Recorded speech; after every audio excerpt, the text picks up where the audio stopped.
Welcome to our channel Mukherjee 3 cooking and blog. আজ বানাবো এমন একটা রেসিপি যেটা খেয়ে আপনারা বলবেন লাভলি। কড়াতে পরিমাণ মতো জল দিয়ে দেবো। জল ফুটে এলে কেটে রাখা ফুলকপিগুলো দিয়ে দেবো। দুটোই যখন ফুটে আসবে তখন নামিয়ে নেবো। একটি থালায় পরিমাণ মতো বেসন নিয়ে নেবো। ক্রিস্পিনেসের জন্য সুজি দেবো, অল্প পরিমাণ কাসুরি মেথি দেবো, পরিমাণ মতো নুন দেবো, অল্প পরিমাণ হলুদ দেবো, পরিমাণ মতো গোলমরিচ দেবো, অল্প পরিমাণ কাশ্মীরি লঙ্কা দেবো, সামান্য জল দেবো। ভালো করে মাখিয়ে নিয়ে ফুলকপিগুলো দিয়ে দেবো।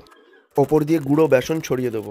ভালো করে মাখিয়ে আমচুর পাউডার দিয়ে দেবো। গরম তেলে ফুলকপিগুলো এক এক করে ভেজে নেবো। লাল লাল করে ভাজা হয়ে গেলে ভালো করে তেলটা ছেঁকে তুলে নেবো। একটা কড়ায় সামান্য পরিমাণ তেল দিয়ে দেবো। তাতে রসুন কুচি আর পেঁয়াজ কুচিগুলো দিয়ে দেবো। পেঁয়াজ আর রসুনটা যখন লাল লাল ভাজা হয়ে আসবে তখন টমেটো কুচি আর বিনস কুচিগুলো দিয়ে দেবো। সাথে সামান্য কড়াইশুঁটি দেবো। পরিমাণ মতো চিলি সস দেবো, পরিমাণ মতো ডার্ক সোয়া সস দেবো, ভিনিগার দেবো, টেস্ট অনুযায়ী নুন দেবো, পরিমাণ মতো টমেটো সস দেবো। ভালো করে মিক্সিং করে নিতে হবে। ভেজে রাখা ফুলকপির চপগুলো এক এক করে দিয়ে দেবো। ভালো করে টস হয়ে গেলে টমেটো কুচিগুলো দিয়ে দিতে হবে। সামান্য পরিমাণ বেকিং পাউডার জলে গুলে দিয়ে দেবো। 1 চামচ নর্মাল জল দেবো। 3 থেকে 4 মিনিট লো ফ্লেমে ভালো করে নাড়িয়ে নেবো। তারপর নামিয়ে নেবো। লাঞ্চ হোক অথবা ডিনার, গরম গরম রুটি দিয়ে পরিবেশন করুন পরিবারের সকল সদস্যবৃন্দ। আর আমার এই রেসিপিটি যদি আপনার পরিবারের সকল সদস্যর ভালো লেগে থাকে তাহলে লাইক, কমেন্ট, সাবস্ক্রাইব করে অন্যকে দেখার সুযোগ করে দেবেন।